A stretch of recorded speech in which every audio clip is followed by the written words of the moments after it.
Hey T-Squad, it's Kirsty, and today we're diving into one of the darkest, most dangerous sides of the online world that nobody wants to talk about. Everybody loves the glam, the numbers, the comments, the validation. But behind the screen, there's a threat that turns digital drama into real-world danger. A threat that can rip apart your privacy, your mental health, and your career in a single viral moment. So grab your cup, because today we're spilling some serious tea, the kind that burns. This is the unseen reality of what happens when the internet stops being just the internet, and a creator becomes a target. Let's get into it. It starts with a notification, then another, then a flood. Your phone buzzes, but not with praise, not with comments, not with the validation you've worked for years to build.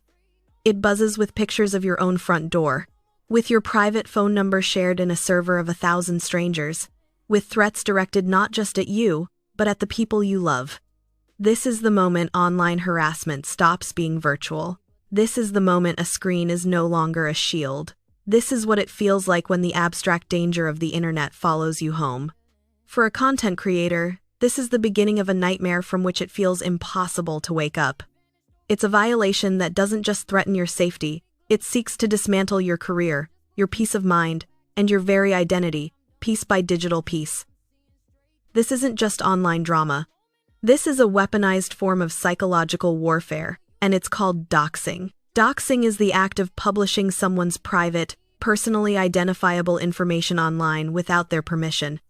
It comes from the old 90 seconds hacker phrase, dropping dox, home addresses, phone numbers, workplace info, family names blasted out to a mob, usually with the intent to cause harm.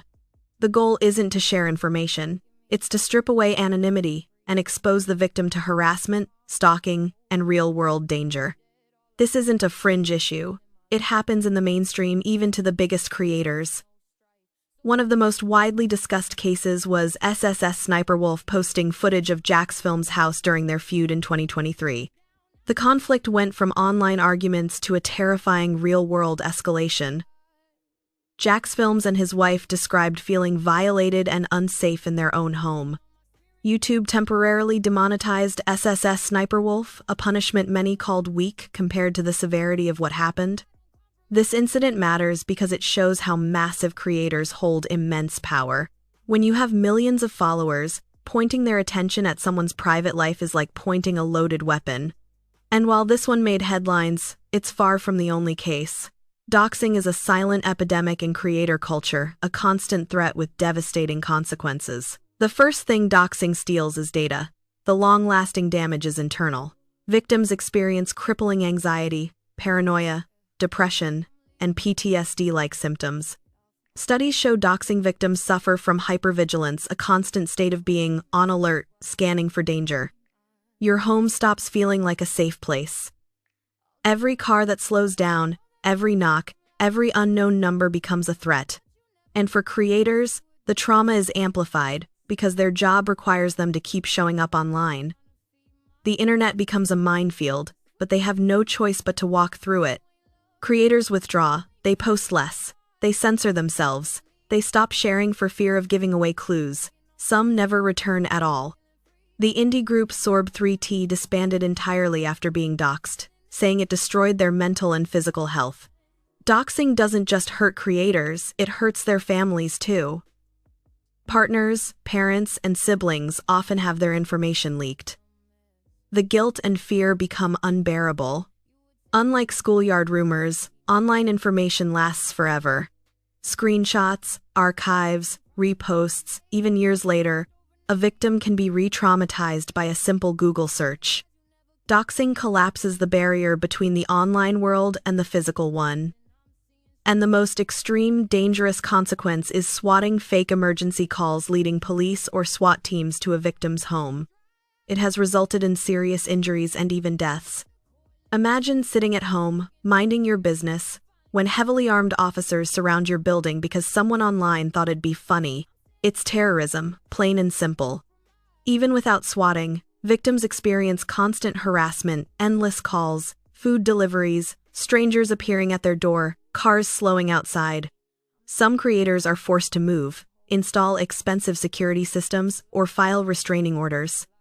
And the worst part? Often their families are targeted too.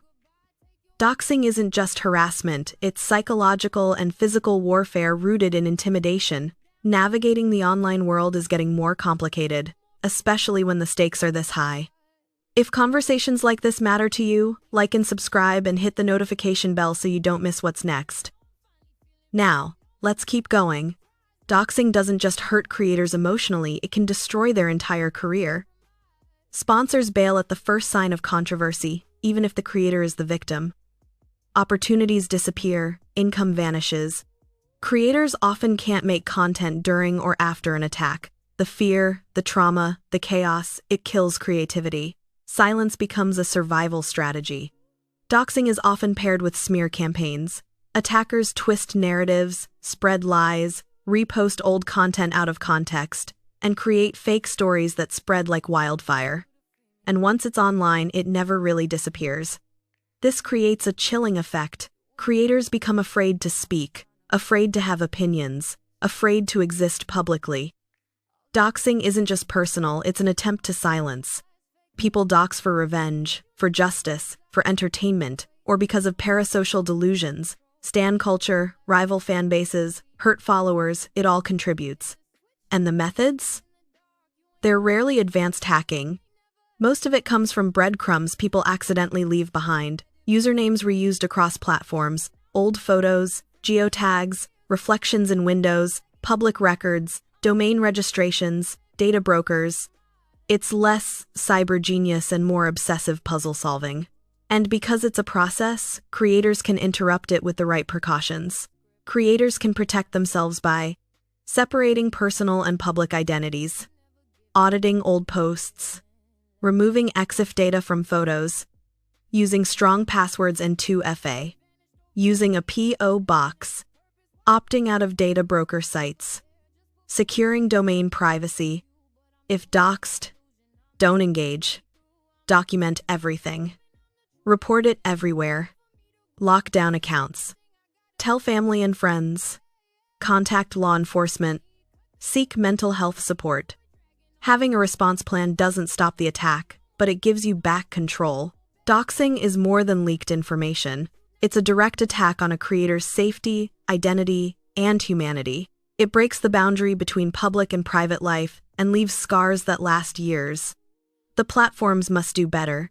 Consequences must be real, and audiences must refuse to participate. The future of the internet depends on whether we allow this abuse to continue or demand better protections for everyone, creators and viewers alike. Alright, T-Squad, that's the truth behind doxing. Messy, terrifying, and way too common in the creator world. This isn't just internet beef. This is real safety, real trauma, and real people getting hurt because someone thought a keyboard made them powerful. If this opened your eyes or made you think twice about the space we all exist in online, like and subscribe. It genuinely helps push these conversations into the spotlight where they belong. Now tell me in the comments, what do you think platforms should be doing to protect creators better? I'll be reading them all, you know I love hearing your take. Thank you for watching, thank you for sipping the tea with me, and stay safe out there. I'll see you in the next one.